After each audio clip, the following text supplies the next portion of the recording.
Friends, हम electricity chapter पढ़ रहे थे जिसमें हमारा नेक्स्ट टॉपिक है practical applications of heating effect of electric current.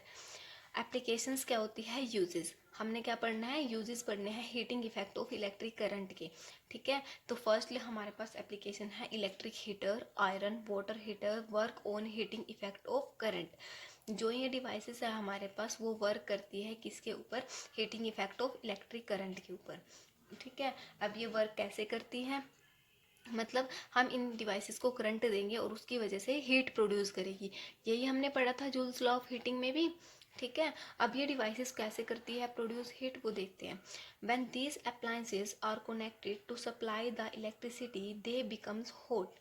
अब जब इन अप्लायंसेस, अप्लायंसेस होती है डिवाइसेस, जब इन डिवाइसेस को हम इलेक्ट्रिसिटी की सप्लाई करते हैं तो ये हॉट हो जाती है। ऐसा क्यों होता है? Because they are made of nichrome which has high resistance and heat is directly proportional to resistance. So large amount of heat is produced and filament of appliance becomes hot. देखो, हमें पता है कि जब हम इन डिवाइसेस को electricity की supply देते हैं तब ये हॉट हो जाती हैं। ठीक है, ऐसा इसलिए होता है क्योंकि ये डिवाइसेस जो है नाइक्रोम की बनी होती है और नाइक्रोम का होता है हाई रेजिस्टेंस। लास्ट टॉपिक हमने पढ़ा था joules law of heating effect, जिसमें हमने बताया था जो हीट होती है, हीटिंग एनर्जी होती है, वो डायरेक्टली प्रोपोर्शनल टू होती है रेजिस्टेंस के। मतलब जितना ज़्यादा रेजिस्टेंस होएगा उतनी ही ज़्यादा हीटिंग होएगी। तो इसमें हमारे पास नाइक्रोम का हाई रेजिस्टेंस होता है, तो इसी वजह से इनकी जो है हीटिंग भी बहुत ज़्यादा होती है और हीट को प्रोड्यूस करती है। ठीक है, सेकेंड हमारे पास है इसकी application electric bulb glows when electric current flows through filament of the bulb. मतलब क्या है? जब हम इलेक्ट्रिक करंट को फ्लो कराते हैं, ठीक है, अब हमारे पास बल्ब होता है, इलेक्ट्रिक बल्ब जो घरों में यूज़ करते हैं, उसमें होता है हमारे पास एक फिलामेंट लगा होता है जो कि बहुत ज़्यादा थिन होता है। थिन मतलब पतला। ठीक है, फिलामेंट बहुत पतला होता है। जब हम उनको उनके फिलामेंट के थ्रू बल्ब को इलेक्ट्रिसिटी दे रहे हैं, इलेक्ट्रिसिटी की सप्लाई कर रहे हैं, तो हमारे पास जो इलेक्ट्रिक बल्ब जो है वो ग्लो करना स्टार्ट कर देता है। ऐसा क्यों होता है? मतलब वो लाइट क्यों प्रोड्यूस करता है? हम तो उसको इलेक्ट्रिसिटी दे रहे हैं, तो वो लाइट क्यों प्रोड्यूस करता है? ऐसा इसलिए होता है, देखो रीज़न क्या है इसका। filament of an electric bulb is made up of tungsten with high melting point।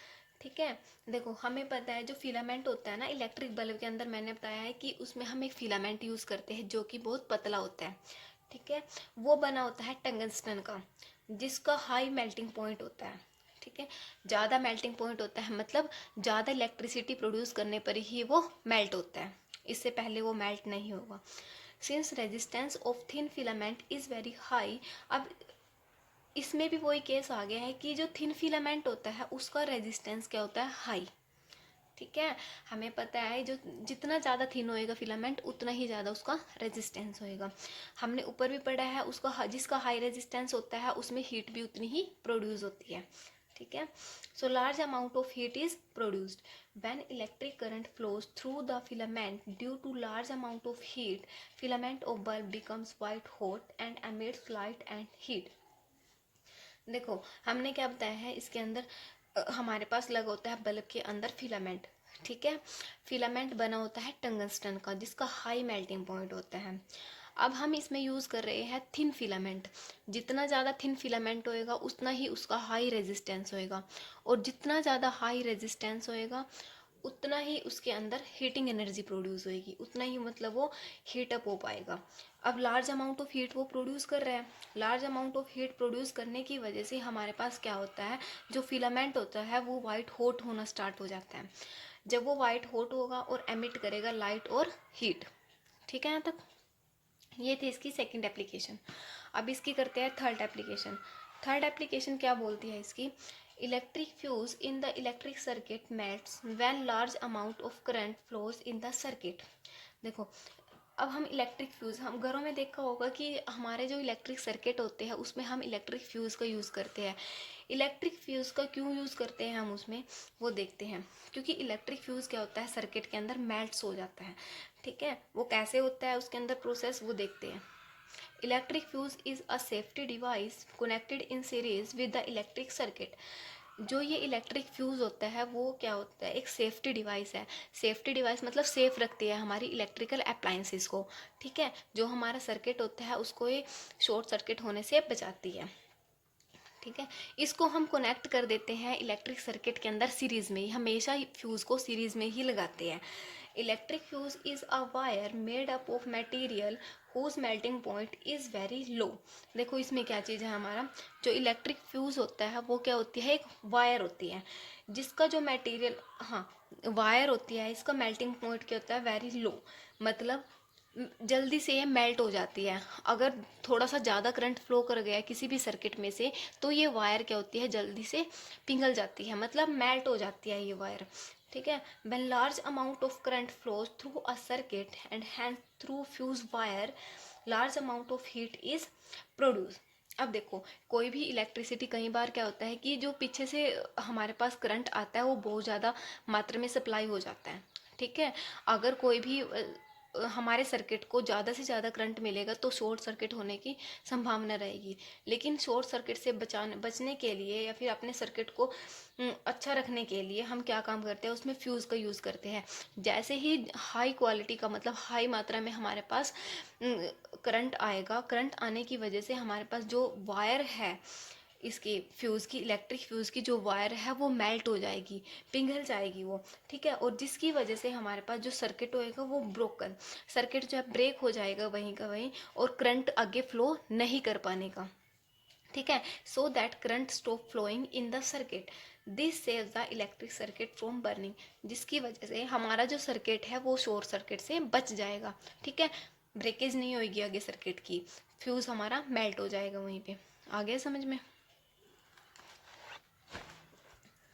Next इसमें आता है हमारा इलेक्ट्रिक पावर। इलेक्ट्रिक पावर क्या है, electric energy consumed by an electrical appliances in per unit time is known as its power. मतलब क्या है हमारा कहने का कि कोई भी इलेक्ट्रिकल अप्लायंसेस होती है, इलेक्ट्रिकल डिवाइसेस होती है, वो कितनी एनर्जी को कंज्यूम कर पा रही है, अपने अंदर कितनी एनर्जी कंज्यूम कर पा रही है इन 1 सेकेंड, पर यूनिट टाइम का मतलब होता है 1 सेकेंड में, उसको हम बोल देते हैं उसकी पावर, ठीक है।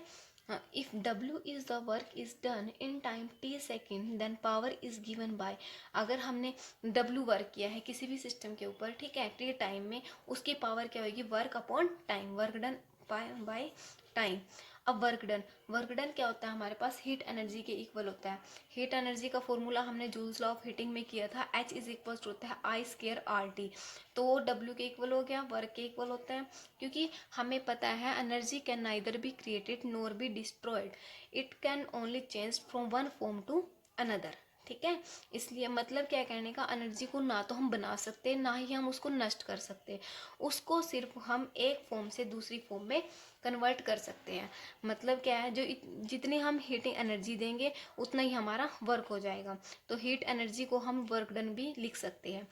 तो एच की वैल्यू हमें पता है ये है, तो डब्ल्यू की भी क्या होगी, यही होएगी, ठीक है। डब्ल्यू की वैल्यू पुट की, टी से टी कैंसिल हो गया, बचा क्या I²R, ये आ गया, ठीक है। अब देखो हमें पता है ओम्स लॉ की हेल्प से I इज इक्वल होता है V/R, पुट की यहाँ पे वैल्यू V²/R² आ गया इंटू R, एक R से एक R कैंसिल हो गया, बचा क्या V²/R, ये आ गई हमारे पास पावर। पावर की जो SI यूनिट होती है वो होती है वोट, ठीक है, जिसको हम W से डिनोट करते हैं, कैपिटल W। क्वेश्चन देखो नेक्स्ट क्या है, an electric bulb is connected to a 220 volt generator and current is 0.5 ampere, ठीक है। What is the power of the bulb, हमारे पास एक बल्ब दिया हुआ है इलेक्ट्रिक बल्ब, जिसको हमने कनेक्ट किया, उसकी वोल्टेज हमने दी हुई है उसको 220 वोल्ट, और उसमें करंट की सप्लाई हो रही है 0.5 एम्पियर, उसकी पावर निकालनी है बल्ब की। हमारे पास गिवन है वोल्टेज और करंट, वोल्टेज की वैल्यू है 220 वोल्ट और करंट की वैल्यू है 0.5 एम्पियर। हमने निकालनी है पावर, पावर का ये फॉर्मूला हमने heating effect of electric current में किया था, P is equals to V into I, P is equals to V क्या दे रखा है हमारे पास 220 वोल्ट, I मतलब करंट, करंट क्या दे रखा है 0.5 एम्पियर, इन दोनों को मल्टीप्लाई करने पर हमारे पास आ जाता है 110 वोल्ट पावर आ गई है जो इसकी, ठीक है। Thanks for watching the video.